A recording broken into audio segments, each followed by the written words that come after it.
Ici, là, c'est comme en Chocopin, on parle doucement. Je fais, oh, d'accord, ok, là, déjà, voilà l'ambiance. On peut avoir cette vision et cette envie d'arriver, ça ne garantit pas le fait de réussir et de rester. Pour avoir conscience des réalités, il faut les connaître pour mettre en place un système qui fonctionne, qui est périn, qui est durable. Tu ne vas pas aller seul à faire tes choses, tu as besoin de l'équipe. Quelles sont ces personnes qui font l'équipe, leur histoire, et d'ailleurs j'ai une anecdote parce que j'ai bien tapé poteau la première année, et que tu as appris à t'ajuster et qu'au début tu faisais en te disant je fonctionne comme ça, donc l'autre fonctionne comme ça. C'est ça. Pas du tout. N'a pas la même histoire, n'a pas les mêmes compétences, n'a pas les mêmes connaissances, n'a pas les mêmes leviers encore une fois de motivation, n'a pas les mêmes valeurs. Comment manager une équipe si on ne la connaît pas, si on ne connaît pas les personnes à l'intérieur, ce qui les drive?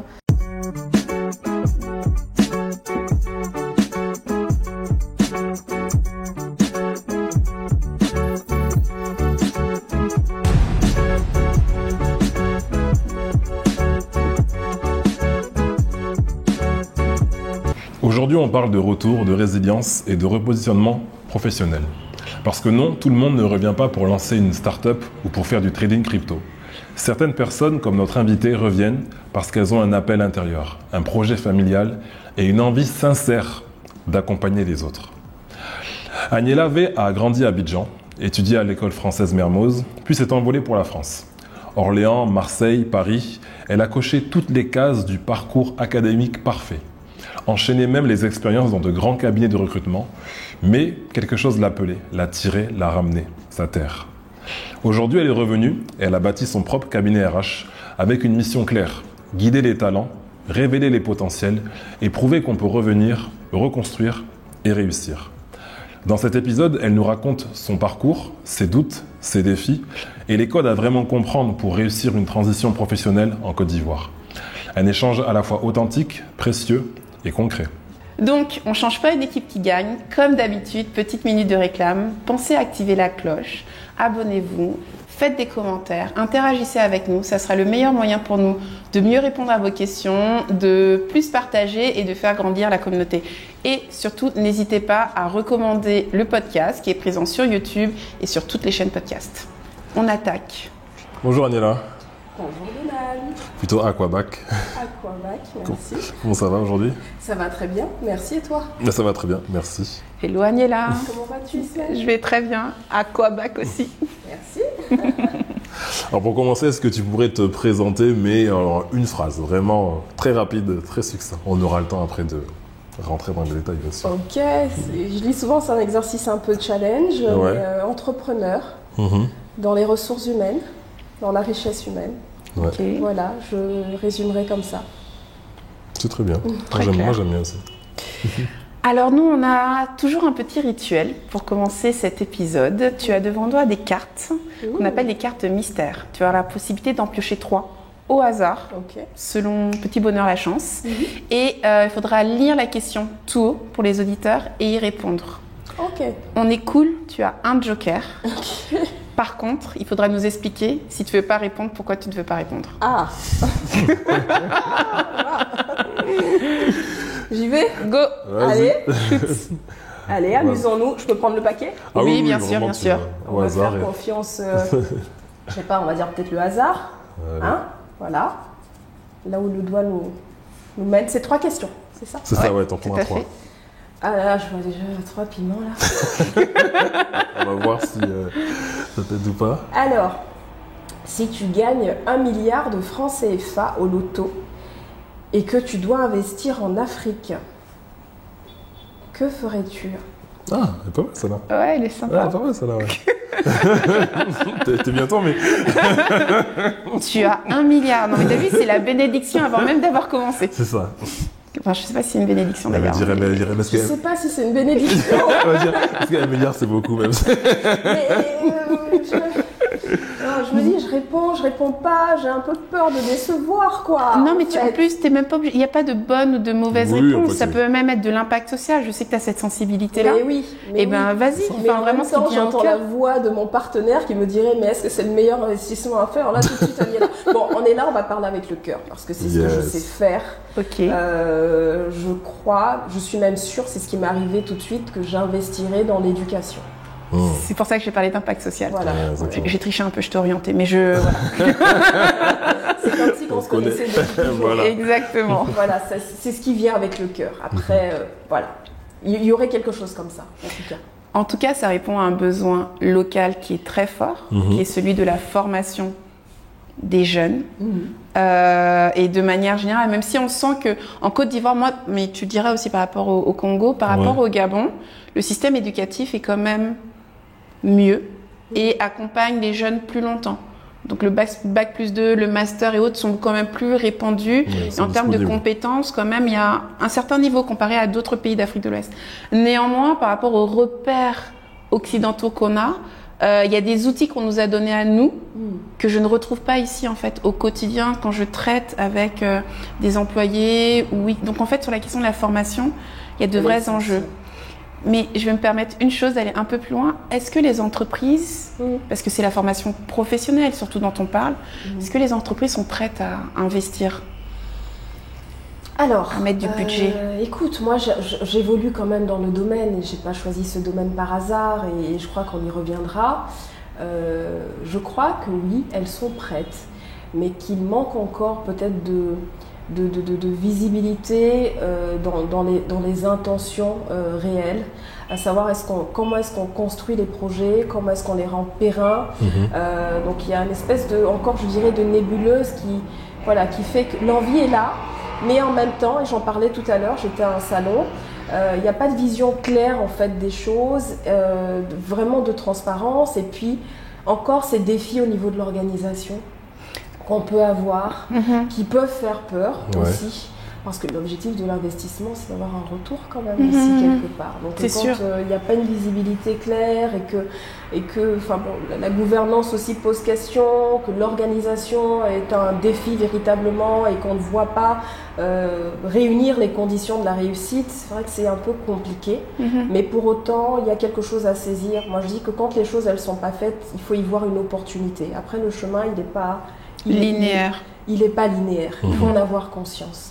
Et en avoir conscience, c'est déjà un début. La conscience avec la lumière qui s'allume et on voit un peu plus clair là où on est, en fait, comme ici et maintenant. Je pose la question. T'en as encore deux autres, mais on échange. Tu peux la mettre de côté.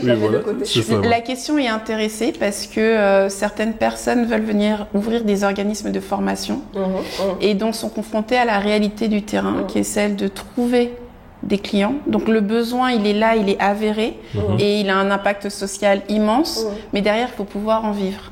Et c'est toute la difficulté, et puis sans parler des aspects administratifs et autres. Donc c'est un secteur où il y a de la demande, mais je pense qu'il faut savoir rentrer, avoir la patience de construire quelque chose dans le temps. C'est ça, je crois que travail, on a parlé de travail et patience, ça résume assez bien les choses. D'accord. Mais encore, faut-il en avoir conscience, pour ne pas me répéter, que les choses ne se font pas du jour au lendemain, mais elles se feront un jour, pour autant qu'on réunisse les conditions de la réussite. Et la formation, des organismes arrivent, des institutions arrivent, des écoles arrivent, ce n'est pas pour rien, ça veut dire qu'il y a à faire. Après, à faire comment? Il faut avoir conscience des réalités, il faut les connaître pour mettre en place un système qui fonctionne, qui est pérenne, qui est durable. Et donc ça, la connaissance du terrain, elle est essentielle. Les motivations aussi des uns et des autres est essentielle. Les acteurs aussi, les parties prenantes, c'est très important. Parce qu'on peut on peut avoir cette vision et cette envie d'arriver, ça ne garantit pas le fait de réussir et de rester. Et ça, de par mon quotidien professionnel et le fait que dans d'autres vies, j'ai fait aussi de la pédagogie et que j'accompagne encore aujourd'hui des écoles et des institutions, on voit bien que réunir les ingrédients de la réussite, c'est pas toujours évident, et que la connaissance, avec l'humilité, sont des précieux ingrédients quand même, tout de même. Mais il y a à faire. Et c'est beau, tellement il y a à faire en fait. On pourrait se décourager, c'est vrai, mais il y a quand même à faire. Je vais dire merci pour ces mots d'encouragement. Je crois qu'on attaque la deuxième question du coup. Allez, vas-y. Ouais. J'ai toujours droit à un joker. Oui, t'as toujours droit à un joker. Il est toujours là. Bon là, ça va, il y a un seul piment. Elle a déjà compris le principe. Ah bah oui, on dit ouh là là. Alors, si tu pouvais organiser une fête pour célébrer ton retour, quelle fête choisirais-tu? c'est pas vraiment un piment, ça. Moi, je la trouve dure, cette question. Moi, pour moi, ça va parce que c'est un peu déjà du vécu. Alors, ce qui est drôle, c'est que je l'ai organisé, pas pour mon retour, mais quelques années après avoir quand même validé certaines étapes du retour. On va dire ça comme ça. Ouais. Avoir vécu un certain nombre de choses et se dire, bon, c'est bon, tu es là, tu es bien là, tu vas fêter maintenant. Voilà. Donc, parce que moi, on en parlera peut-être tout à l'heure, mais on va dire une installation, comme peut-être beaucoup, assez particulière et assez dense. Alors, moi j'ai fait en fait une fête, le thème c'était les années 80-90. Ah. Voilà, coloré. Ok. Pour me rappeler justement, on a même été jusqu'aux années 2000, parce qu'en fait c'était les meilleures années de ma vie en Côte d'Ivoire, et que ça m'a ramené à... J'ai grandi en Côte d'Ivoire, ça m'a ramené à des années d'insouciance, des années que de joie, que de fun, que de légèreté, de ne pas payer des factures, de ne pas être adulte en fait, et voilà, et de soirées, voilà. Donc ça m'a ramené à tout ça, et j'avais, après une période assez challenge quand même, pleine de défis, envie de me reconnecter à ça, en fait, à cette période de ma vie. Voilà, comme disent les anciens, la nostalgie d'avant, voilà, quand on commence à prendre des cheveux blancs. Donc voilà. Ça marche, nickel. J'aime bien cette question, ça va encore. Elle est pas mal. Bon, on va prendre la première, hein, parce que là, le doigt, ah ça va, un piment. Très bien. Ah, ouais. Quel est ton plat ivoirien préféré? Mais la loco. Alors, c'est pas un plat, peut-être pas un plat en tant que tel. Oui, c'est pas un plat en tant que soi. Mais bon... ouais. T'as pas un plat, t'as pas une sauce que tu aimes bien? Ah, la sauce graine. Voilà. Mais j'en abuse pas. On va dire une fois par semestre. Parce qu'après, une fois par semestre. Oui. Donc 2 fois dans l'année, quoi. Pratiquement, oui. Ah oui, donc tu manges seulement? Oui, non, parce que ça reste un moment quand même de pur kiff, quoi. Ouais, et on est d'accord, tu la manges à la maison, tout ça? Non, je la mange chez ma maman. Oui, voilà, mais tu la manges, voilà, pas... Voilà. Tu serais pas capable de la manger au bureau. Chez moi, seule, comme... Non. Voilà, non, d'accord. Je ne pourrais pas recevoir mes clients après, je sais pas quel état. J'ai gardé la bouche un peu ouverte parce que je suis estomaquée. Donc, si tu manges la sauce graine 2 fois par an... Ou 3 fois, ça peut aller jusqu'à 3 fois, disons. Mais vraiment, oui. Qu'est-ce que tu manges le reste de l'année? C'est quoi ton alimentation ici? Désolée, hein. Du coup, je sens qu'elle va me dire qu'elle mange bio et tout. Alors, mais il n'y a pas que la sauce graine, mon ami, madame. Oui, non, c'est que la sauce graine, il y a plein de oui, non, mais je sais, mais je sens que la sauce graine, c'est 3 fois parce que c'est très riche. Voilà, c'est ça. Et puis, c'est dans ce sens-là. C'est signe, c'est festif en fait. Dès que j'ai accouché, ma mère m'a fait une sauce graine en fait. D'accord, donc c'est un plat festif. C'est mon plat et pour moi, c'est festif. Et c'est le rassemblement, c'est la famille, c'est... Oui, bah, prêt à digérer quand même. Oui, en plus, il faut le... Avec un bon foutou banane, là. Ouais, mais moi, je suis partisane du riz, hein. Pardon, je vais vous décevoir. Mais le foutou banane, il y a la banane plantain, donc je prends toujours Ok. D'ailleurs, ma soeur, elle disait, mais toi, un jour, on peut t'empoisonner avec de la banane plantain, c'est pas possible, ou de la loco. Enfin, c'est pas drôle, mais je pense que oui, facilement, quoi, parce que j'en fais jamais. Ok, nickel. Tellement bon. Donc, on a fini. Yeah. Bravo, félicitations. Allez. Nickel. Mais écoute, on va peut-être commencer par ton retour, justement. Alors, il me semble que ta carrière était plutôt bien lancée en Europe, j'ai envie de dire, parce que tu n'as pas fait que la France. Qu'est-ce qui t'a poussé à revenir sur ta terre-mère? Comment s'est fait cette... L'amour, alors? Mon mari que j'aime de tout mon cœur, voilà, qui ne se retrouvait pas, je pense, son équilibre en France. Qui était peut-être un peu plus épanoui en Angleterre, là où il était, mais bon, il a fallu quand même un moment qu'on se rapproche, et se rapprocher, ça voulait dire la France, et nos enfants aussi, parce que quand on a eu notre deuxième, on s'est dit, mais en fait, c'est pas dingue, hein, la vie comme ça, là, avec un deuxième, l'histoire de la crèche, ou les galères avec les nounous, ou l'un ou l'autre qui doit quelque part se sacrifier professionnellement parce qu'à 2 enfants, on est à 2000 € par mois, on se dit aïe, ça pique un peu. Et en fait, on s'est rappelé de notre enfance qui était quand même assez bien équilibrée et heureuse. On a eu, nous en tout cas, cette chance-là de grandir en Côte d'Ivoire. Et ces années d'enfance étaient joyeuses. Et comme on dit, il faut tout un village pour élever un enfant. On s'est dit qu'ayant nos parents aussi en Côte d'Ivoire, ça faisait sens d'y revenir. Ça a quand même coûté parce que, comme tu dis, Nonal, moi ça allait très bien dans ma vie professionnelle. j'étais à un stade où j'étais épanouie. Je ne vais pas dire que je perçais le plafond de verre, mais quand on a 25 ans et qu'on arrive à accompagner des cadres dirigeants, dont des dirigeants du CAC 40, on est bien, on apprend, mais aussi parallèlement en étant quelque part dans la vie professionnelle, mais un peu dans l'intimité avec la psychologie de ces personnes. Pour beaucoup, on voit qu'elles ne sont pas totalement épanouies. Et on fait le lien avec la vie, de se dire, bon, demain, si j'arrive à leur niveau, est-ce que moi, ce serait ça? Alors, peut-être différemment, parce qu'on est toutes et tous différents, avec des leviers de motivation différents, une culture, des valeurs différentes. Mais quand même, quand c'est le quotidien, quand même, de voir ce que peut être sa vie si on va encore plus loin et qu'on reste dans cet environnement-là, on se dit, en fait, ouais, non. On va peut-être aller essayer autre chose. Et pour moi, je n'ai pas parlé de retour, mais j'ai parlé d'installation pendant longtemps, en me disant on va essayer et on va voir ce que ça donne. Parce qu'ici, on a quand même bien essayé et le quotidien vraiment d'équilibre où il n'était pas question ni pour l'un ni pour l'autre de se sacrifier professionnellement faisait qu'il fallait quand même, fallait rentrer, fallait essayer quelque chose chez soi, d'origine. Alors justement, ce processus de retour, est-ce que tu as eu des appréhensions? Est-ce que tu es passé par des étapes? Parce que toi, ça fait combien de temps que tu es là déjà? Alors, on a atterri le 15 décembre 2015. 10 ans. Enfin, 9 ans. Tu vois ta réaction, oui. On est dans la 10e année. C'est fraîche, non? Ça va faire 10 ans. C'est très bien, ça va faire 10 ans. ouais, Je les allers-retours.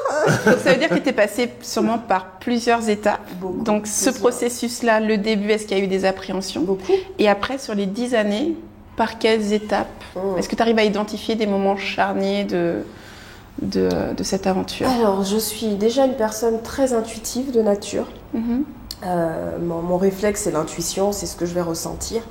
Et quand ce projet d'un retour, d'une installation en Côte d'Ivoire est arrivé, étant comme une évidence pour avoir un équilibre, bon, on va dire pro, mais surtout l'épanouissement familial, je me suis quand même questionnée sur moi, Aniela. Moi, en tant que femme, en tant que jeune mère, en tant qu'adulte, parce que j'ai quitté Abidjan, la Côte d'Ivoire, j'avais 16 ans. J'y reviens, plus de 10 ans après. Est-ce que ça va le faire? Est-ce que plein de questions, l'environnement, est-ce que la pression sociale, est-ce que quand on est parti, on avait 16 ans, il y avait beaucoup d'insouciance. C'est même ma maman qui a fermé ma valise. Moi, j'étais en train de me promener avec mes copines la veille de prendre l'avion et de partir, tellement je me rendais pas compte de ce que j'allais faire. Et j'ai construit ma vie d'adulte en Europe. Forcément, quand bien même je revenais souvent et que j'avais besoin de revenir souvent quand même, retoucher la terre et reconnecter. Et oui, bien sûr, des appréhensions sur est-ce que j'aurais autant de liberté en fait? Est-ce que le moi sincère pourrait s'exprimer véritablement dans un environnement autre? Un environnement qu'on a connu il y a plus de 10 ans en fait. Et que souvent, quand on revient les vacances, des fois, les parents, ils ne voient pas qu'on s'est quand même pris 10 ans dans la tronche. On va dire ça comme ça. Donc oui, une appréhension par rapport à ça. Professionnel forcément aussi. Parce que l'environnement, combien même à Abidjan, Paris, c'est entre 5h40 et 6h20. C'est quand même un autre environnement, c'est d'autres réalités. C'est culture aussi différente, jusqu'à des valeurs. Donc... je me suis posé beaucoup de questions et puis je ressentais, je ne sais pas comment vous expliquer ça, mais je dirais beaucoup d'intuition, de dire ça ne va pas être si simple que ça. Ça ne va pas être linéaire, mais vraiment j'utilise ces termes comme ça parce que c'est comme ça que je me parle. Je me suis dit, meuf, il y a quand même quelque chose à faire. Donc vas-y en fait. Mais il y avait un pas en avant, un pas en arrière, et puis de toute façon le mari qui allait 2 pas devant en mode bon tu montes ou tu fais quoi, on te laisse. Lui il était décidé quoi. Enfin voilà. Et voilà, un mari, 2 enfants, on est seul, on se dit bon allez, on va y aller. On va y aller. Et puis c'était aussi sur fond d'environnement bien anxiogène, c'était la période des attentats aussi. Donc une période vraiment pas chouette. Où on se dit bon ok, on va rentrer chez soi parce que de toute façon il y a certainement encore beaucoup à faire. Et puis on n'a pas envie que la vie elle passe sans que les enfants ne connaissent en fait leur chez eux, leurs grands-parents. Et puis on n'a pas envie qu'on nous raconte en fait comment c'est la vie chez nous. Donc on y va et on arrive. Et quand on arrive avec quand même la tête bien pleine de choses qu'on va faire, qu'on va mettre en place. Puis moi, je suis bélier, j'ai beaucoup d'énergie, beaucoup, à la limite de l'hyperactivité. J'entends souvent « Ah, repose-toi, comment toi tu fais tout ça ?» Mais en fait, c'est ma nature. Tant que je me sens vivre, je suis en action, en fait. Okay. Et en fait, on arrive avec ces idées, et puis voilà, autour de nous, on se dit « Mais calme-toi, c'est comment ?» Mollo, doucement, quoi.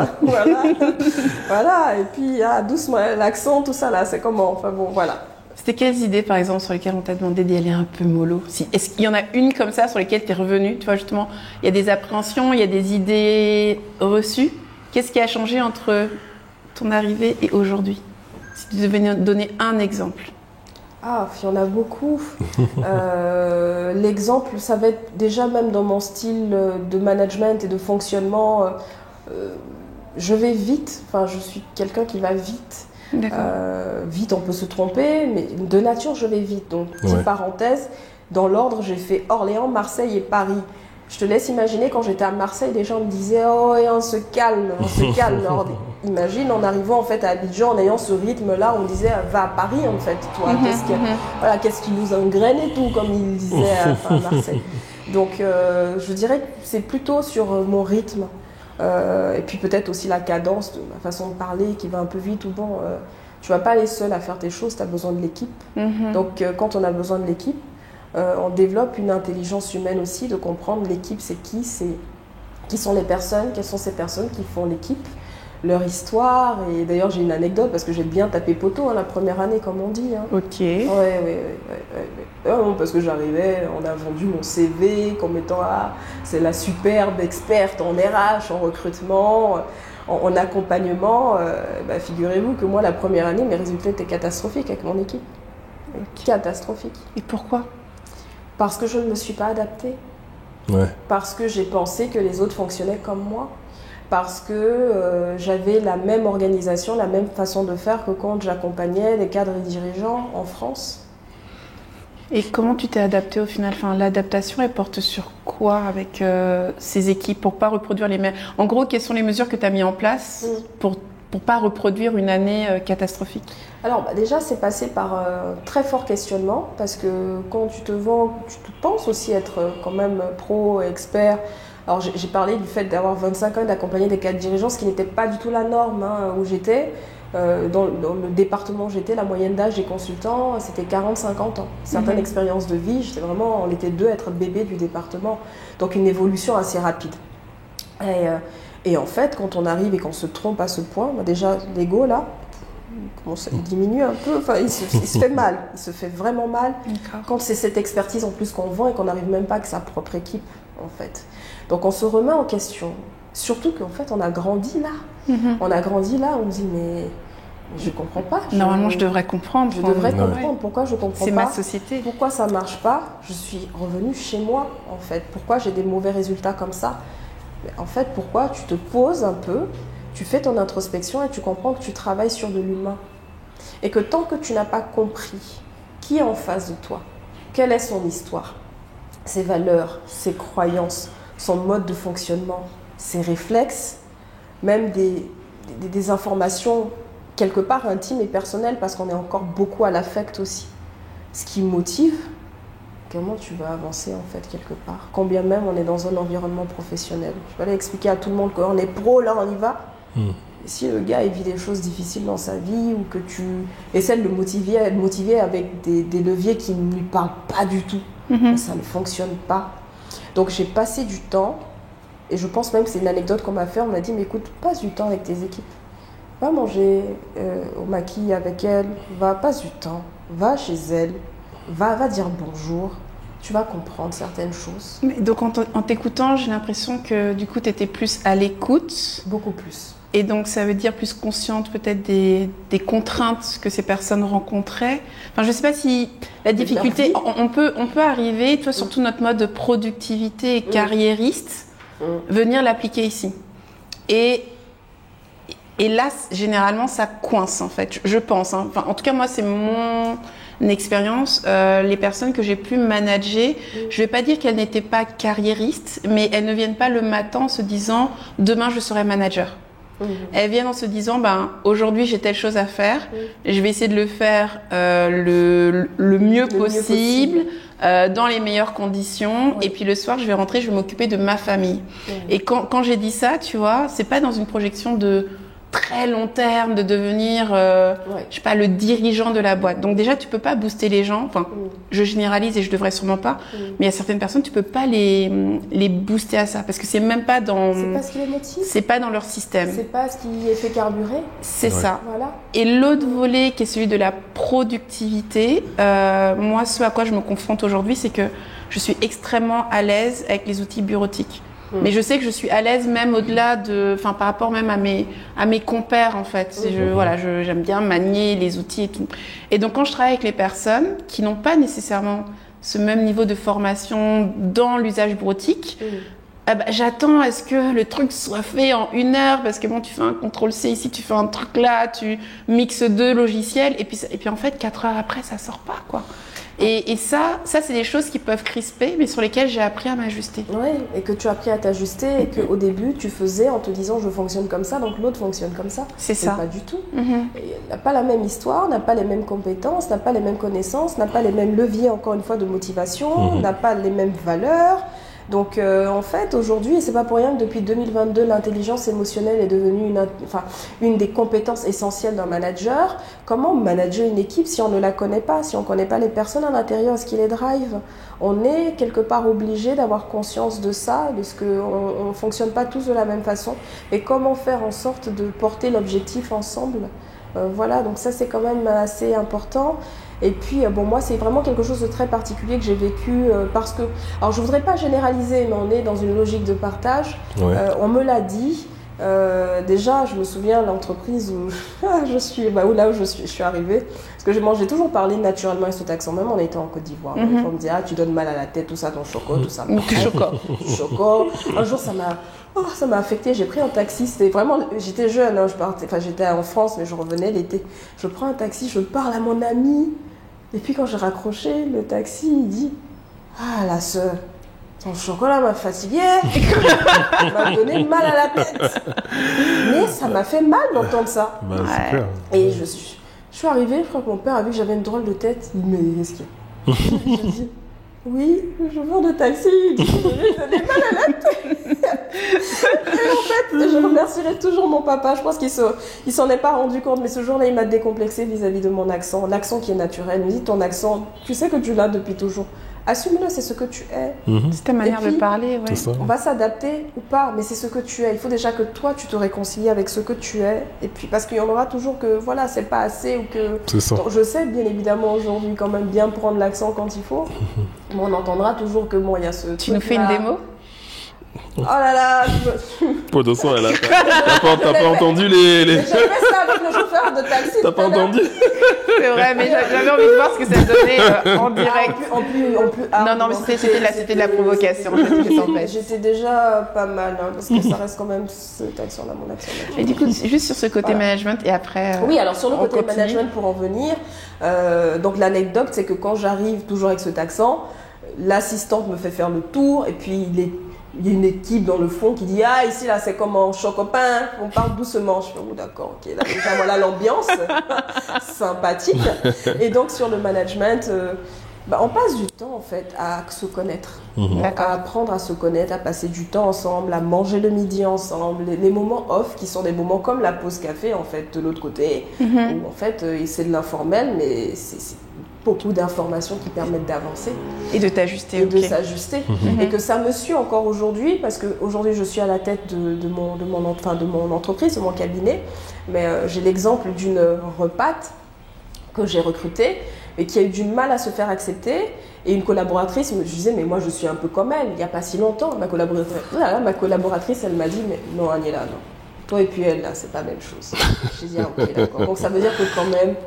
Voilà, donc le fait de comprendre, c'est important. Et moi, ce que je dis souvent, c'est qu'on peut avoir tendance à revenir avec ce qu'on a dans la tête Et puis en fait, le terrain, il est là en mode, mais en fait, on t'a pas attendu. Je sais pas si tu as conscience de ça. Nous, on est là, on avance, on se gère. Toi, on t'a pas attendu.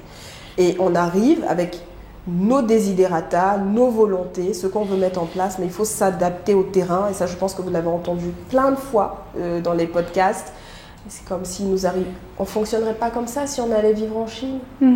Alors pourquoi est-ce qu'on arrive comme ça avec juste nous et nous, sans avoir conscience qu'on arrive dans un environnement qui s'est construit en fait, qui peut être légitime dans ce qu'il est, qui a toute la légitimité d'exister en tant que tel. Donc il y a quelque chose, un ajustement à faire parce que ces mariages-là, je trouve que les compléments, c'est super en fait finalement, mais il faut réussir parce que ça peut fonctionner comme ça peut pas du tout fonctionner. Ouais. Mais tout est dans l'art de savoir s'ajuster et avancer ensemble et voir ce que tu vas m'apporter et réciproquement parce que moi, les 10 années m'ont apporté énormément. Ok. Énormément. Voilà. Merci beaucoup Avec plaisir. pour ce retour poignant. Alors, sur des questions un peu plus pratiques, on va dire, je pense le fait de revenir sur la terre où tu as grandi, forcément, ça veut dire que tu reviens vivre près de tes parents. Et moi, je sais que pour avoir discuté avec d'autres personnes un peu dans le même cas que toi, ça peut être quelque chose d'un peu toxique, plus ou moins. Est-ce que toi, tu as ce même retour? Comment tu vis le fait de vivre dans cet environnement où tu es venu proche de tes parents? Ça peut être bien ou pas bien. C'est un sujet, c'est un sujet et ça a été aussi un sujet de questionnement et d'angoisse parce que, je ne m'ai pas rendu fond de mon cœur, mais je me souviens que dans des années de crise et d'adolescence, je rêvais que d'une chose, c'est d'avoir mon bac et de me casser, pour aller loin, le dilemme, vivre quoi. ma vie, vivre ma vie. Et là, je me dis, je vais revenir. Et en plus, quand je reviens, on a l'impression que j'ai toujours 16 ans quand je suis partie, donc c'est dur. Mais on me dit, mais oui, mais ici, tu connais pas, faut écouter. Et puis bon, la parentalité bien africaine, quand on peut pas renier quand même les 12 ans qu'on vient de vivre, ça a été réel en fait, les 12 ans qu'on vient de vivre. On s'est construit aussi, donc on fait comment? On s'adapte. Et ça va paraître très bisounours, mais je pense que l'amour est la réponse. L'amour est la réponse et la communication aussi. Mais encore aujourd'hui, on est toujours dans le challenge quand même. Parce que, on revient, on n'est plus un enfant, on a eu nous-mêmes des enfants, donc c'est tout à fait le même, puis les parents peuvent voir nous et les petits-enfants en mode tout le monde c'est les enfants. Donc c'est la version très africaine aussi qui a ses avantages et en même temps qui peut avoir aussi ses inconvénients quand on a besoin d'affirmer aussi ce qu'on est. Mais c'est une question, je pense, de communication et d'avoir conscience des choses. Après, il y a des choses qu'on ne pourra pas changer parce que ça reste quand même encore des défis et que ça peut clasher. Ça clash même encore, mais l'amour est la réponse. Voilà, de revenir, de se parler, de dire pourquoi est-ce qu'on a vécu telle situation comme ça. Ça permet de se rééquilibrer, de se réajuster, je dirais, pour avancer. Mais là, je dirais que ça reste encore quand même un défi. Après, moins aujourd'hui qu'il y a 10 ans, pour le coup, c'était quand même... pendant 2-3 ans, on s'est demandé si on n'allait pas repartir, en fait. C'est ça, ouais. Vraiment, même rien que pour ça aussi, où c'est pas évident. Mais en fait, on se visualise en se disant, mais non, parce qu'on les aime. Et moi, j'ai eu la chance de grandir avec mes grands-parents à côté. Et je vois mes enfants qui sont les plus heureux en ayant leurs grands-parents à côté. Et ça, c'est une richesse... incommensurable, qui n'a pas de prix. Alors, tu es très impliquée dans la vie scolaire du lycée français Blaise Pascal. Qu'est-ce qui t'amène à ça et qu'est-ce que tu peux nous dire de cette école? Je pense que c'est l'une des écoles de référence pour les Français qui viennent s'installer ici, Blaise Pascal et Mermoz. Qu'est-ce que tu peux nous en dire? Alors forcément bébé Mermoz, pur produit Mermoz et oui, bien renseigné, dis donc, parce qu'on ne questionne pas souvent sur cette activité. Alors, je crois que j'ai parlé d'éducation, c'est sincère, donc c'est vraiment cet intérêt pour l'éducation et la formation qui me fait accepter cette proposition de m'engager en fait. Qu'est-ce que tu fais exactement? Alors en fait, je suis présidente de l'association de parents d'élèves de Jacques Prévert et de Blaise Pascal. Ok, d'accord, très bien. 2670 élèves. C'est pas rien. Et j'imagine en plus que ça prend du temps surtout. Parce que pour avoir eu quelques discussions avec toi, en effet, c'était... 40% de mon temps. Par moment, ça peut même aller dans du 50%. C'est beaucoup, Ouais, d'accord. C'est quand même beaucoup. Pour une activité non rémunérée. Oui, mais bon, je pense que tout ça... Tes enfants, ils sont. Donc, Oui, voilà, ça, voilà. Donc, ils en bénéficient. Oui, à partir du moment où, déjà, on est encore plus motivé à suivre ce qui se passe, mais c'est surtout qu'on est pratiquement au cœur des décisions et de la vie.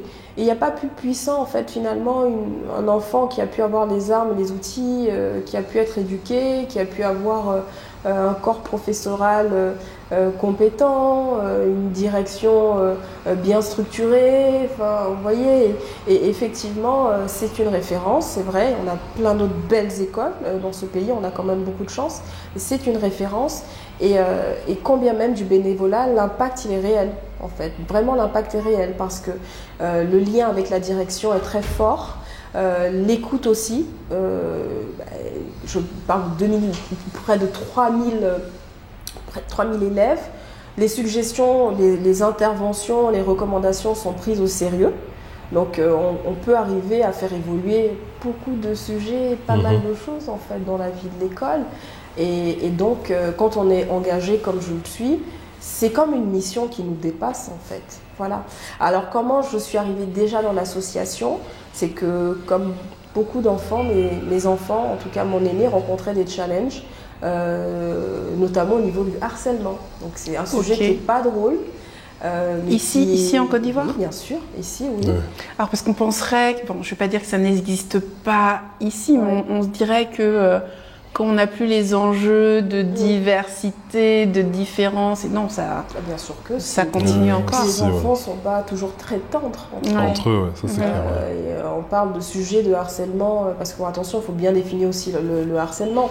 Là, c'était quand même un cas de harcèlement très tôt, au primaire, où on se dit, aïe, on pense quand même... voilà, que... On fait face à une maîtresse qui ne sait pas trop comment gérer la situation aussi. Et le levier à activer, quelque part, c'est déjà de s'impliquer dans la vie de cette association qui se fait entendre et qui met en place quand même un certain nombre de choses. Et depuis, cette association a vraiment œuvré et a eu une subvention de la part du ministère en France pour vraiment un projet pour sensibiliser au harcèlement. Et de là, l'école a continué à être très à l'écoute, à mettre en place tout un système qui permet de mettre en place vraiment de la bienveillance, des ambassadeurs à l'intérieur, former aussi les maîtres et les maîtresses, les professeurs, les surveillants, et puis amener beaucoup plus de bienveillance. Il y a des sujets de harcèlement. Voilà. Bon, aujourd'hui, on prend le pouls, il y en a moins, je ne dis pas qu'il n'y en a plus du tout, mais il y a eu un chemin. Donc je suis entrée comme ça dans l'association, et puis voilà, et puis arrivée là. La proposition d'en prendre la présidence. J'ai une question 5 piments. Ouh là là. Carrément. Ouh là là. Un parent qui est sur le retour et qui hésite entre Mermoz et les programmes internationaux, tu leur dis quoi? Ah oui. Alors toi, entre Blaise Pascal, on va dire Blaise Pascal, parce que c'est Blaise. Oui, c'est Blaise. Blaise, Mermoz, oui, Mermoz, école française. Entre une école française et une école internationale. Oui, sachant qu'en plus que tu es, comme tu l'as dit, un pur produit de Mermoz. Oui. Du coup, t'as pas voulu mettre tes enfants à Mermoz. Non, c'est pas du tout ça. C'est la vie, le vécu. La vie a fait qu'a fait que... Bon, la petite anecdote, mon mari est ancien GSR qui est Jacques Prévert. Bon, d'accord. Et on habite la Riviera. Oui, donc c'est la proximité en fait. Voilà, ça, il y a le choix de la proximité qui est évident, mais indépendamment de ça, école internationale, école française, qu'est-ce que tu leur dis? C'est très intéressant parce que je suis en plein cœur, je reçois des enfants, enfin des élèves aussi dans le cadre d'orientation, vers quel système s'orienter. Il faut déjà connaître ces systèmes-là, il faut connaître les valeurs qu'elles prônent, l'organisation aussi. Parce que ce sont des environnements qui fonctionnent quand même, qui sont assez différents. C'est quoi la différence? Déjà, le système aux États-Unis n'est pas le même qu'en France. On sait aussi l'environnement anglo-saxon qui a réputation quand même à être beaucoup plus sur la compétence que le diplôme. Voilà, mon conseil, déjà, je questionnerai les parents. Les valeurs auxquelles ces parents la croient. Il n'y aura pas une réponse toute faite parce que je vais forcément screener quelle est l'histoire des parents, en quoi est-ce qu'ils croient et les orienter vers le modèle qui est le plus adapté pour eux, mais pour aussi l'enfant. Il faut penser à l'enfant, c'est très important. Bon, après, si l'enfant est tout petit, voilà, mais s'il est déjà dans des années de collège ou de lycée, dans le mode de fonctionnement aussi, il peut avoir un système qui est peut-être un peu plus prêt à l'accueillir. Je dirais pas qu'il y a un système qui est meilleur qu'un autre. Les systèmes sont différents et peuvent être adaptés à des fonctionnements spécifiques. Ok. Voilà, donc j'ai beaucoup cette approche-là. Donc, je réponds sans répondre, mais en même temps, je fonctionnerai vraiment comme ça. Ok, ça marche. Donc ce serait pas que du pro-France. Non, mais c'est bien, ouais, c'est pas... Du coup, un peu dans la même veine, mais peut-être moins spécifique, si tu devais donner un conseil à des parents qui sont sur le retour concernant l'arrivée, l'installation de leurs enfants, quel serait-il? Un ou des conseils d'ailleurs. Bon, ça c'est presque du quotidien. C'est développer une curiosité accrue du système éducatif, des écoles, du corps académique.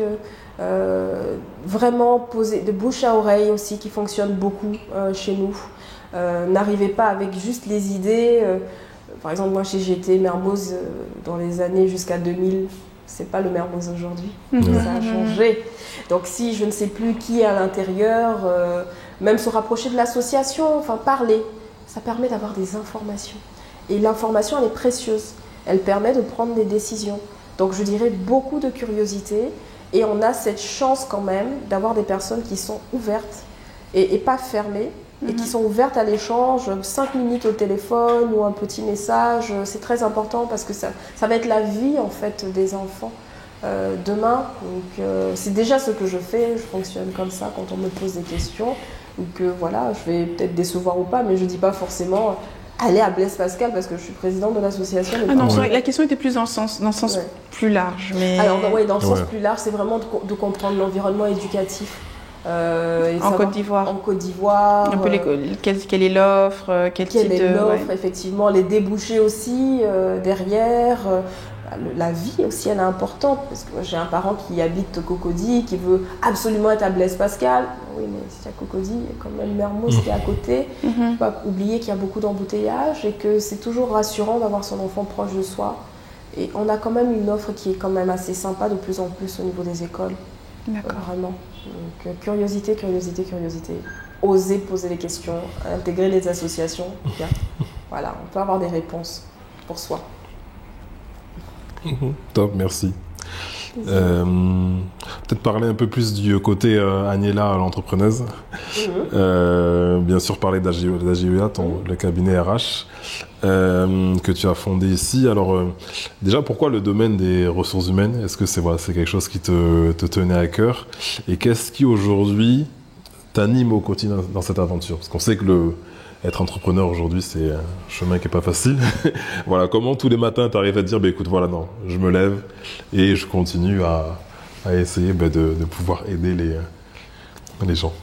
Alors moi, j'ai envie de vous raconter, c'est pas une anecdote parce que je pense que c'est ce qui a drivé mes choix. C'est que je parle beaucoup de mes parents et ma maman, que je ne remerciais pas à l'époque, mais que je remercie tous les jours aujourd'hui pour ça. Ne me laisser très rarement faire la grasse matinée samedi matin. Ou quand j'avais des périodes vagues comme ça pendant l'été, j'allais avec elle en fait au travail tout le temps. Et vous savez, quand on est enfant et qu'on arrive sur le lieu de travail, on est un peu le sujet d'amusement en fait finalement. Où, voilà, c'est la fille de Jeanne et tout le monde sourit, c'est fun, on rigole, très bien. Sauf que 1 heure passe, 2 heures passent, 3 heures passent, et les mêmes qui au début rigolaient, quand ils partent dans ce qu'ils ont à faire, pour la plupart, en tout cas ce que j'ai observé à l'époque, avaient vraiment le visage qui s'assombrissait, où il n'y avait plus la lumière des débuts du matin, une fois après m'avoir dit bonjour en fait. D'accord. Et moi j'étais la petite agitée qui connaissait à la fois le patron et connaissait tout le monde en fait dans l'entreprise, donc j'étais bien curieuse, très curieuse. Et c'est comme ça que j'observais quand on me donnait des choses à faire et que bien évidemment s'il me fallait 3 heures, je termine en 1 demi-heure. Et c'est comme ça que j'observais en fait les gens qui travaillent. Et que je voyais qu'ils faisaient plein de pauses, tout le temps manger. Ce qui m'a marqué, que j'oublierai jamais, c'est une personne qui était derrière son ordinateur en train de jouer au solitaire, mais genre toute la journée. Moi, je connaissais le patron, je me suis dit, mais j'en ai parlé à ma mère, je dis, mais... Lui, là. Toute la journée, mais normalement, elle ne doit pas faire ça, non, elle doit travailler, non, parce qu'il va pas être content et tout. Et en fait, tout le temps, vous faites ça, vous y allez, vous voyez la même chose, vous dites, mais être adulte, c'est triste en fait. Ouais. Le seum. Mais est-ce que c'est ça? Parce qu'il faut payer des factures. Et puis nous, on habitait à 2 plateaux Las Palmas. Il n'y avait pas des infrastructures aujourd'hui, les ponts. Donc on se lève, on passe du temps dans les transports. C'est pas facile. Le transport aujourd'hui, encore un challenge, on est d'accord, mais c'est quand même autre chose à l'époque. Ouais. Et en fait, je me dis, mais moi, j'ai pas envie de faire ça. Enfin, comment ça va être demain pour moi?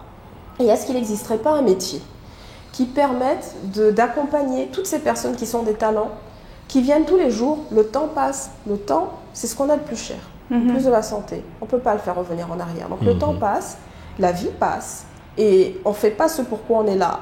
On est un peu à côté de soi, quoi. Et donc, est-ce qu'il n'y a pas un métier qui permet d'accompagner les personnes vers plus de conscience de ce qu'elles sont, de leur potentiel, de leurs connaissances, de leurs compétences, d'accompagner les entreprises aussi, et puis à avoir quelque chose qui fonctionne, en fait. Et c'est comme ça que, bien évidemment, que le domaine des ressources humaines m'a appelée, que je voulais tellement faire ça que j'ai poussé la porte des classes prépa aux grandes dames de mon papa qui m'a dit « T'as intérêt à avoir une bonne école de commerce après ça, vu que tu vas pas faire les classes prépa. » Mais bon, papa, je pense que je m'en suis pas trop mal sortie. Et comme ça, RH, c'était évident. Et RH, pas en entreprise, mais en cabinet, parce qu'en cabinet, on a l'opportunité de voir les réalités de nos clients, de faire de leurs défis, nos challenges, et que quand ils gagnent, en fait, on gagne ensemble. Et ça, c'est hyper passionnant. Donc, si je ne me lève pas le matin en ayant cette passion-là d'accompagner avec de l'énergie, de la sincérité, un talent, et un client qui a moult défis, ben je peux pas avancer dans l'entrepreneuriat parce que il va me manquer l'essentiel pour moi qui est cette motivation-là. Quand on sait que ce n'est pas un chemin tout lisse, tout droit, on trace quelque chose, donc on se prend les racines d'arbres, on se prend les varans, on se prend tout ce qui n'est pas fun dans le chemin, mais on est en train de tracer quelque chose. Et puis surtout, la plus belle rémunération, c'est une entreprise qui devient performante. C'est un client qui vous dit merci. C'est une personne qui vous dit merci parce qu'en fait, vous avez changé ma vie, mais dans le bon sens du terme. Donc, il faut rester aussi beaucoup humble par rapport à ça et se dire, mais finalement, mais quelque part, quelle grâce en fait pour soi. Et ça, ça n'a pas de prix. Alors, bien évidemment qu'il faut en vivre. Voilà, faut en vivre. Parce qu'on aime les belles choses. Mais je pense que déjà avec la première question que j'ai tirée, l'éducation, la formation, l'accompagnement, c'est vraiment un levier, c'est un moteur et une motivation importante pour moi. Tout à fait. Mais alors tiens, justement, quel conseil tu donnerais-tu à une personne qui est là-bas aujourd'hui et qui cherche un emploi ici qui sont des clients aussi du cabinet, parce qu'on accompagne beaucoup. Alors à l'expatriation, à l'installation, au retour, donc il y a toutes ces dénominations. D'accord. Et on est en plus co-organisateur des Journées nationales des diasporas et de l'Afrique aussi. D'accord. Et le conseil, c'est de la curiosité. Pourquoi? De la curiosité pour faire une introspection sincère. Est-ce que je veux venir pour fuir une réalité? Auquel cas, c'est pas suffisant. Parce qu'on va trouver une autre réalité qu'on ne connaît pas peut-être encore ou qu'on connaît partiellement. Voilà. Donc, curiosité envers soi-même pour identifier, comprendre là où on en est de sa vie, ce qu'on a besoin de nourrir et ce qu'on espère nourrir en allant de l'autre côté. Curiosité de l'environnement, de l'autre côté, c'est quoi? Voilà, c'est quoi l'histoire? Ils en sont où aujourd'hui? Comment ça fonctionne? Et c'est pas que avec les informations qu'on va avoir sur les réseaux, parce qu'on sait bien que voilà, on va vernir, on a souvent tendance à pas montrer tout, mais c'est en essayant d'avoir une curiosité qui permet d'avoir accès aux informations réelles. Et moi, en fait, en revenant, j'avais 2 possibilités. Intégrer un cabinet Big Four, réputation et tout, alors rentrer dans un groupe qui était, à l'époque, il y a 10 ans, on peut parler d'une époque quand même, d'une décennie, qui était beaucoup dans l'ouvrier, de l'employé, pas dans le col blanc que je connaissais. Et en fait, ça a surpris beaucoup que je fasse le choix d'aller vraiment dans ce groupe-là qui était sur de l'ouvrier, de l'employé, quand ce n'était pas ce que je connaissais. Et en fait, je me suis dit, mais je connais déjà un environnement que j'ai côtoyé plus ou moins. J'ai besoin d'aller reconnecter avec une autre partie de la réalité aussi, qui va m'apporter des informations réelles. Voilà. Donc cette curiosité-là, se connaître et comprendre l'environnement pour arriver à avoir un équilibre et être au mieux préparé, trouver les outils qu'il faut, les ressources qu'il faut. C'est quoi les outils justement? Enfin, quand on est loin, souvent on est perdu, on essaye LinkedIn, on passe des coups de téléphone, tout le monde nous dit que c'est le réseau. Enfin, je sais pas, est-ce qu'il faut venir concrètement, être là pour chercher? Est-ce qu'on peut chercher à distance? Enfin, les gens se posent quand même beaucoup de questions, notamment ceux qui ne sont pas entrepreneurs et qui ont une crainte qui est aussi celle de devoir faire des trop fortes concessions sur leur rémunération. Qui est aussi possible. Qui est possible aussi. Donc vraiment, les outils, c'est quoi aujourd'hui pour postuler en Côte d'Ivoire? Alors les outils pour postuler en Côte d'Ivoire, alors oui, ce que tu dis est vrai, bien évidemment que LinkedIn est un réseau fabuleux, on va sur le milliard, les milliards même de personnes connectées, et les réseaux aussi importants, réseaux clubs, associations, Abidjan, la Côte d'Ivoire, l'Afrique de l'Ouest est un grand village aussi. Oser se connecter, on n'a rien à perdre que d'envoyer un message, de demander du temps d'échange et entendre aussi ce que celui qui s'est déjà installé vit. Et oui, s'efforcer d'organiser des temps de présence, de se connecter à la terre où on s'envisage vivre, donc passer du temps en fait. Donc moi je recommande oui de venir, mais de venir pas juste comme ça en ayant à peu près quand même préparé les choses. Donc des personnes qu'on a pu avoir au téléphone, les rencontrer, voilà, enfin faire vraiment du réseautage, des after-work, ça fonctionne encore beaucoup comme ça. S'adresser à un cabinet comme le tien, enfin, s'adresser au cabinet. Comment est-ce que tu chasses les talents aujourd'hui?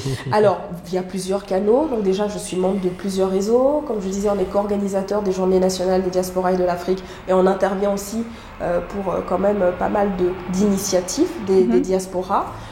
Parce que je crois aux connexions utiles et je crois au retour utile qui est celui de se dire, je ne vais pas venir imposer ma réalité. Je connais la tienne, je connais la mienne. Et comment est-ce qu'on fait en sorte de créer de la valeur ajoutée? Parce que tu as des choses à m'apprendre. Toi, tu connais la réalité du terrain. Tu as cette connaissance et cette richesse que je n'ai pas parce que j'ai été ailleurs. Donc peut-être que moi, je suis connectée sur certaines techniques qui n'ont pas encore été mises en place, mais qu'en arrivant et que tu me dises comment faire, on va créer de la valeur ajoutée en fait ensemble. Et je crois que ce retour peut être riche comme ça. Après, il y a toujours des concessions. Hein. L'herbe, comme on dit, n'est pas plus verte ailleurs. Elle est verte là où on l'arrose. Et sur la rémunération, tu en parlais. Les grilles, bien évidemment, ne sont pas les mêmes, mais je crois qu'on gagne autre chose. Dans mon cas, quand on cherche un équilibre familial et qu'on n'a pas le stress de l'appel de la crèche à 18h pour dire si vous ne venez pas, c'est à la gendarmerie que vous récupérez votre enfant, enfin, et que le collègue il dit, bon, c'est quoi, tu prends ton après-midi quand tu pars à 17h30, 45, parce qu'en fait, tu es à 45 minutes, 1 heure, il faut que tu prennes ton enfant, que tu culpabilises, quand bien même tu vas te reconnecter la nuit. Et je pense qu'on gagne aussi quelque chose. Après, il faut se connaître. Moi, je dis vraiment, tous les retours ne sont pas utiles. Il faut juste se connaître et se dire, en fait, qu'est-ce qui me manque à moi? Parce que ça peut être, oui, d'entreprendre quelque chose sur le continent, mais je ne peux pas sacrifier ma rémunération. Alors, ton quelque chose, c'est quoi? Ton projet, c'est quoi? Est-ce que tu ne connais pas déjà des personnes sur place avec qui tu pourrais travailler à distance ou juste quelques allers-retours suffiraient à donner vie à ce projet? Et que 1, 2, 3 fois quand tu viens sur place avec tes associés, ça fonctionne et tu te sens rempli en fait à l'intérieur et tu continues à avoir ta vie aussi et tu trouves ton équilibre. Donc, il y a beaucoup, je trouve, de décisions qu'on prend sans assez s'interroger soi-même.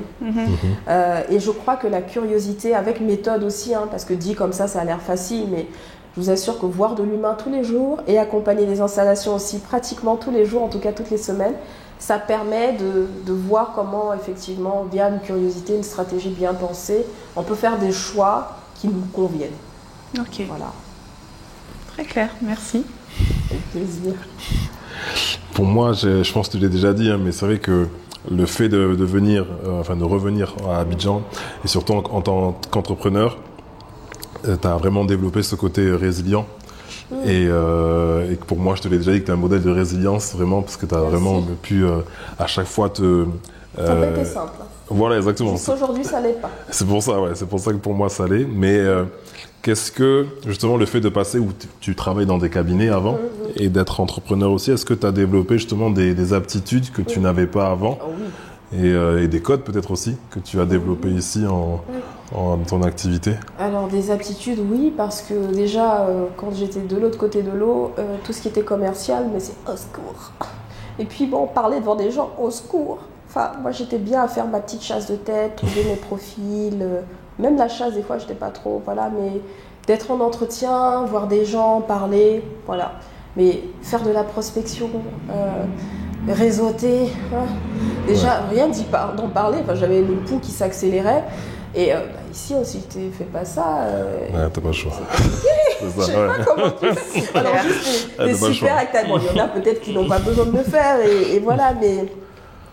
En fait, bon, ça déjà, je l'ai développé par un profond intérêt de ce qu'on peut proposer comme métier. Et en fait, finalement, quand on est porté par ce qu'on fait et qu'on sait comment le faire, en parler, c'est quelque part commercialiser. On arrive peut-être des fois à convaincre la personne qui entend que c'est sincère et qu'il y a des résultats après, parce qu'on montre qu'il y a eu des résultats, quoi. Donc je dirais vraiment tout ce qui est réseautage. On dirait pas comme ça, mais ça n'a pas été trop mon truc, hein. Même si aujourd'hui, par exemple, sur LinkedIn, j'ai à peu près 60 000 abonnés, mais à la base, j'étais un chasseur de tête. Donc c'est comme ça que j'ai eu des abonnés. C'est pas parce que voilà.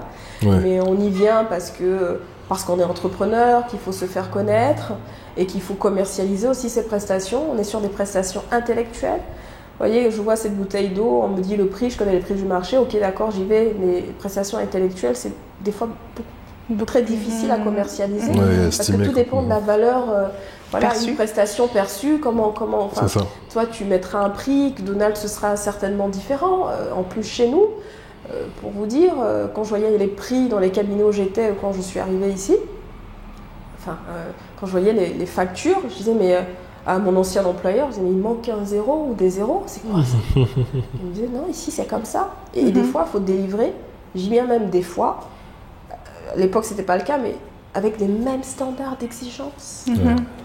C'est beaucoup plus difficile pour nous de recruter ici. Tu touches le doigt sur un point où on a encore ces idées reçues où tout devrait être moins cher ici, notamment la main-d'œuvre, et c'est vrai. Mais le marché n'est pas prêt. Et en fait, c'est vrai que les gens tirent beaucoup les prix vers le bas, mais gardent exactement le même niveau d'exigence. Exactement. Moi, je le vois dans le tourisme. Et des fois plus, comme tu dis. On me demande de revoir mes prestats, mais moi je sais ce que je fais pour que leur circuit aussi... Le kilomètre en plus que tu fais... Et qu'ils aient le sentiment que ça passe, tout roule, que ça passe, alors qu'en réalité, en backstage, il y a des couacs, il y a des trucs... Les ressources en plus. C'est ça. Donc de l'investissement en plus pour le vendre 4 fois moins cher. Moi, j'ai aucun état d'âme aujourd'hui à dire je ne prends pas certains clients. Moi, je dis... Je n'y vais pas. C'est ce qu'il faut, oui, voilà. Moi, En fait, c'est ça, ça prend du temps pour le Ça prend du temps, mais aujourd'hui, je dis, je n'y vais pas, allez-y. Et puis, surtout, pardon, revenez me dire comment ça s'est passé. Non, souvent, ils disent pas. Ah, moi, j'ai eu des rattrapages. C'est vrai. J'ai eu des... Ben oui, tu veux partir avec un prestataire qui te fait 3 fois moins cher, ok.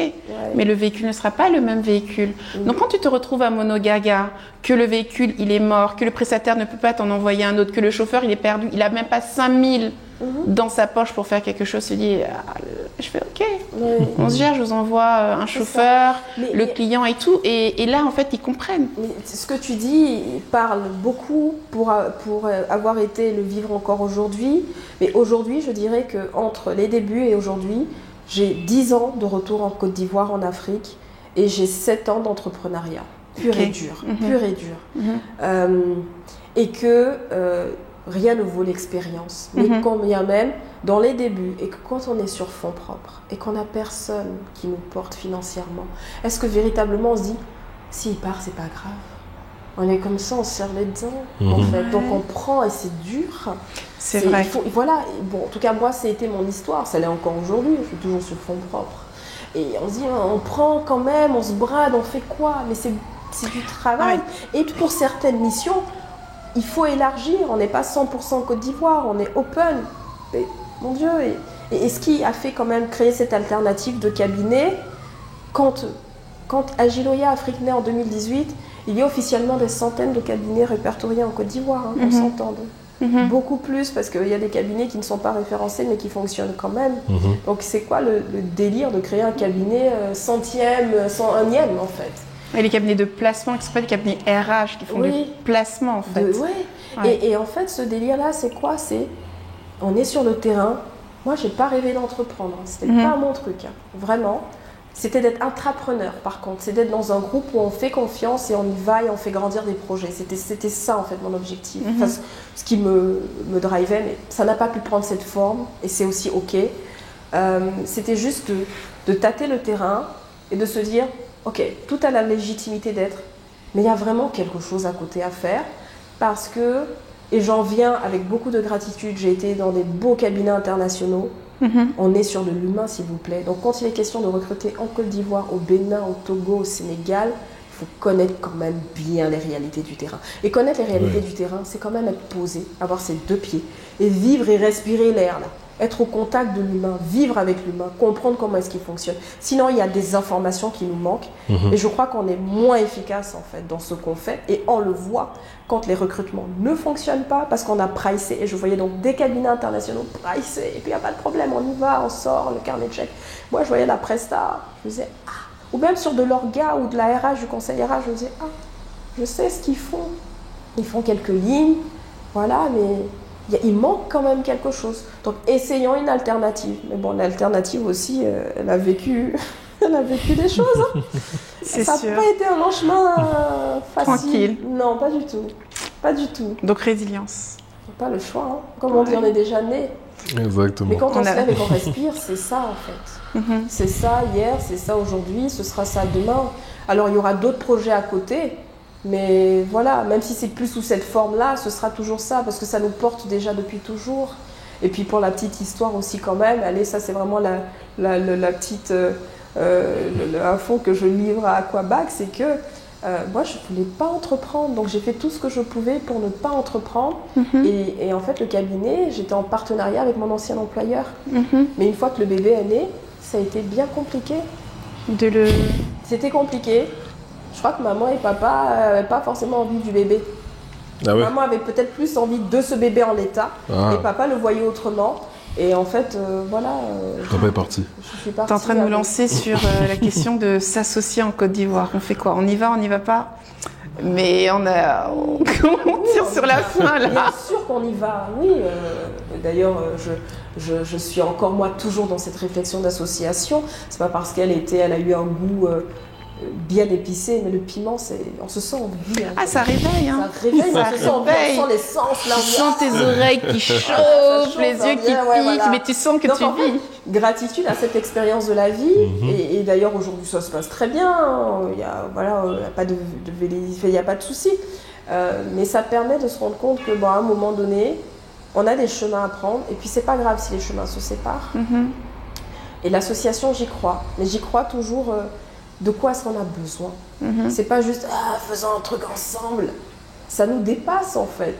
C'est comme faisons un enfant, ouais d'accord, mais tu nais ton enfant, j'en sais rien moi, il a des pathologies, là, tu vas toujours l'aimer. À quel point est-ce que tu as la force encore de porter les choses, une fois qu'il sera là et qu'il va arriver ci, il va arriver ça, parce que la vie c'est ça, avec quelqu'un qui va traiter le bébé différemment. Ah ouais, moi j'ai rêvé de mon bébé avec son papa de l'époque. Et le bébé, il ne ressemble pas, il n'est pas né comme on l'imaginait. Ouais. Il n'est pas né mais tu comme le jettes ça, pas avec l'eau du bain, tu le gardes, tu te non, mais ça, c'est ce qu'on se dit, nous. Oui. Mais la vérité, quand il naît vraiment, la vérité, est-ce que ça marche comme ça chez tout le monde? Ah, c'est pas évident. Je pense qu'il y a un équilibre entre je m'accroche et je suis dans la résilience. Et à un moment donné, j'accepte aussi que j'ai tout donné. Et peut-être qu'il faut... pivoter, faire les choses autrement, effectivement. Absolument. Et moi, j'en suis à ça aussi. Ouais, donc, voilà, on va pas tout spoiler et tout dire, mais je crois que, à un moment donné, les choses se sont passées comme ça parce que cette structure avait cette légitimité d'arriver et de proposer des choses. Mais pour continuer, il va falloir qu'elle se réinvente, il va falloir l'accompagner sa croissance. Il y a des choses qui vont bouger. Alors tu dis que tu ne vas pas nous spoiler, donc ça veut dire qu'on se donne rendez-vous dans un an. Avec et ce sera potentiellement le mot de la fin, avant que Donald fasse notre petite réclame. Exactement. Alors vous tous qui nous suivez, qui avez l'habitude de regarder les épisodes, n'oubliez pas d'activer la cloche sur YouTube pour être vraiment au courant à chaque fois que les épisodes sortent. Et suivez-nous sur TikTok, sur YouTube Short et forcément sur Instagram. Alors, on n'a pas tout à fait fini. On annonce toujours la fin, mais tu sais, on rajoute toujours un truc après le générique pour tenir les gens en Comme haleine. des piments, là. Exact, ce sont des piments. Et comme on est un peu masochiste sur les bords, on va te donner la chance de pouvoir tirer 2 cartes et de nous poser. Non, maintenant c'est nous qui allons répondre aux questions. Ah, ben voilà. C'est les questions mystères en 360. Tu vois, ça doit te parler en tant que RH, l'espèce de 360. Ouais. Donc 2 questions, une chacune pour Au hasard. chacune Ça, d'entre nous. j'aime. Au hasard. Ça, j'aime. Ça me ramène à mon. Parce que l'exercice dans l'autre sens, c'est pas facile. Alors là, on va faire comme ça. Ah ouais, et bizarrement, tu vois, quand ça vient à nous. Les questions. Voilà. Non, Non, pas, même pas, pas vraiment. Franchement, même pas. Quand ça vient à nous, ils sont toujours en train. Ils prennent le trop temps de de silence. choisir. Voilà, mais quand c'est pour eux, là, ils ont peur. Et ben celle-là, elle va être pour Donald. Ah, vas-y. Quel est le plat local que tu as essayé en pensant que ce serait délicieux? Eh, mais Donald. Ah, bah à chaque fois, je retombe sur les... Des questions qu'il a déjà En fait, je l'ai déjà eu, cette question-là. C'est vrai? Ouais, donc tu peux en prendre une autre. C'était quoi? C'est fou! C'était laquelle? C'était la sauce gogasso. Ah ouais. Toi aussi, c'est... Moi, j'aime bien. Ça va, Bon, j'aime bien. voilà quoi. J'ai goûté finalement suite à l'épisode et ça va, ouais. Ça va. Ah, c'est intéressant ça. Mais je suis surprenante, elle va être pour toi, Ismaël. Et go. Quelle est la chose la plus déconcertante que tu aies découverte depuis ton retour?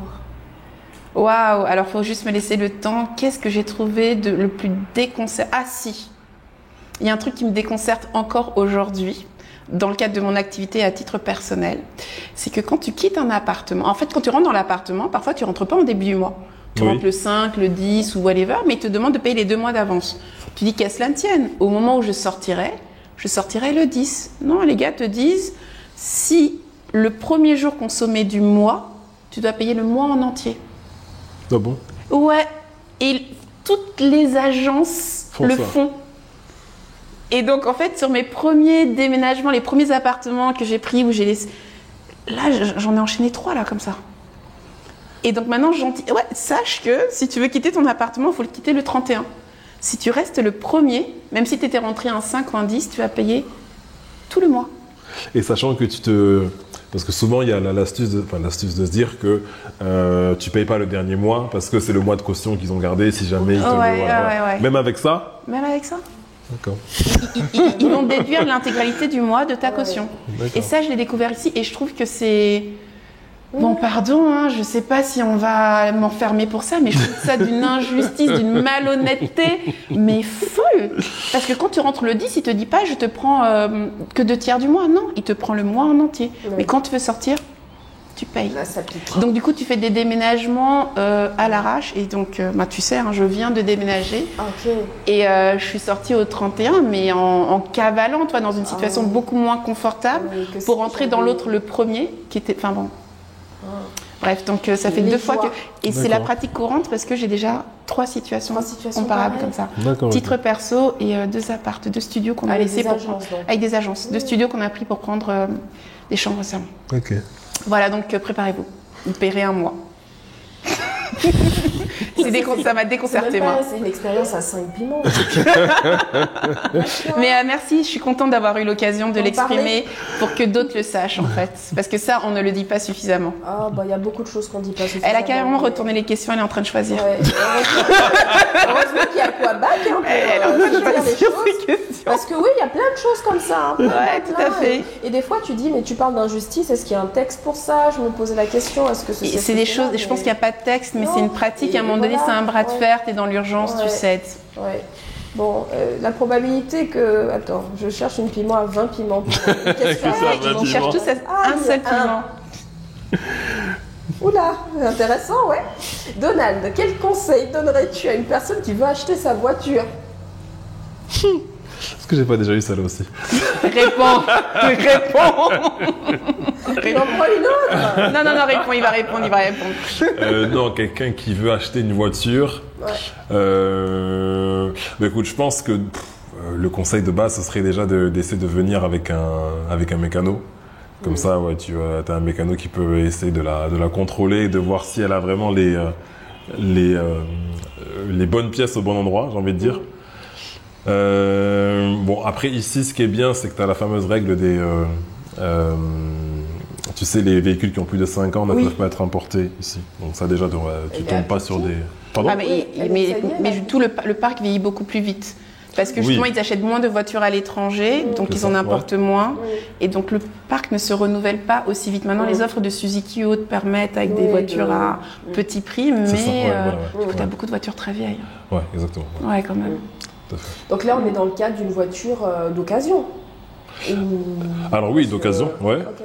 Parce qu'après, bon, en voiture neuve, après, je sais pas si... Ça coûte cher. ça coûte cher, ce que j'allais dire, en fait, c'est ça, voilà. Enfin, je crois qu'entre... Alors, je sais pas, moi, je suis team voiture d'occasion. Hein. Oui, pareil. Ça coûte cher. Ah ouais, la neuve, elle Sauf coûte si tu cher. arrives avec ton entreprise qui te prend le truc, là, la question ne se pose pas. Voilà. Mais le conseil aussi, Et- pareil. Exactement. parce que- Bon, après, on va pas faire de pub pour qui que ce soit. Là, On a j'en ai donné déjà un nom, fait. là, qui, Ouais, qui, c'est je plus pense, fort a que moi. donné le bon filon sur les prix. C'est plus fort que moi, faut que j'arrête. Hein. C'est sorti tout seul. Ouais, mais faut que En j'arrête. même temps, il y a le marché. Ouais, voilà. Pourquoi est-ce qu'on voit autant de voitures de cette marque-là C'est qu'elle répond, enfin, le pricing répond à une demande aussi. Il y a Exactement. d'autres aspects, mais on ne va pas les développer Ouais, ici. on va pas aller plus loin. Du coup, Bon, après, bon, même si c'est quelque chose qui n'est pas encore très répandu, il y a quand même un peu de leasing ici. Oui. Il y a de leasing. pour les entreprises, pour les Euh, particuliers aussi. Pour les particuliers aussi, hein. Ah, ok. Ah, c'est pas très connu, je ne savais pas. Ça, si, il y en a. Ça, si, il y en a, Oh. ouais. T'as, pour ne pas les citer, l'Oxea qui fait ça. Ouais, t'as Pour du ne pas les leasing. citer. Voilà. Ces gens-là, on va aller les C'est voir. les- Exactement. Non, mais c'est mon pote qui est là-bas, qui travaille là-bas. Mais c'est pour donc, on va faire un partenariat. ça. Voilà. C'est intéressant. Si, il y a du leasing pour les particuliers, donc c'est possible de faire ça. Et après, il y a autre chose, là c'est un autre domaine qui se développe aussi, c'est les voitures électriques. Oui, oui, Comment j'en ça, ai il y en a vu pas tout à l'heure. C'est Ouais, vrai. si, il y en a de plus en plus. Et il y a des bornes. Et il y a des bornes. Apparemment, ils installent. Bon, c'est pas moi qui réponds, c'est toi. Ah non, mais c'est bien, c'est une discussion. Donc, Non, non, il y a tout le monde contribue. voilà, il y a des bornes, de plus en Je crois plus. qu'ils installent même chez toi. Et alors, c'est possible en effet qu'ils s'installent des... Ouais, exactement, Parce tout à que fait. moi, j'ai vu là. Enfin, je savais, oui, mais voir Ouais. tout à l'heure en venant Ok. pour l'émission. Enfin, Bah, Exactement. comme quoi, c'est Tout à accuré. fait possible. Donc oui, donc ça aussi, la mobilité, là, c'est quelque chose qui se développe beaucoup sur Abidjan. Tu me permets de squatter ta question? Vas-y. Moi, je donnerais un dernier conseil. Si vous prenez de l'occasion, prenez de l'occasion chez les concessionnaires et pas chez les particuliers. Parce que Ah. honnêtement, il y a à boire et à ils manger. vont t'aimer quand ils Je vont l'ai déjà t'écouter. raconté sur un épisode, mais je vais pas la reprendre en fait. Ah, ok. Juste, moi, j'ai vu un moteur qui sortait du coffre de la voiture. Ok. Et on me la vendait, genre, la voiture était pimpée, hein, mais quand il lance le moteur, tu vois le moteur qui fait, tu fais, wow. Donc, allez chez les concessionnaires, mais partez quand même avec un mécano, Avec parce qu'on un- n'est jamais à Il l'abri, y a un mécano en qui on a confiance. qui a quand été même. recommandé. Oui, c'est possible. Qui a été recommandé, ouais. Vive l'aventure du retour. Exactement. C'est tout à fait ça. Résilience.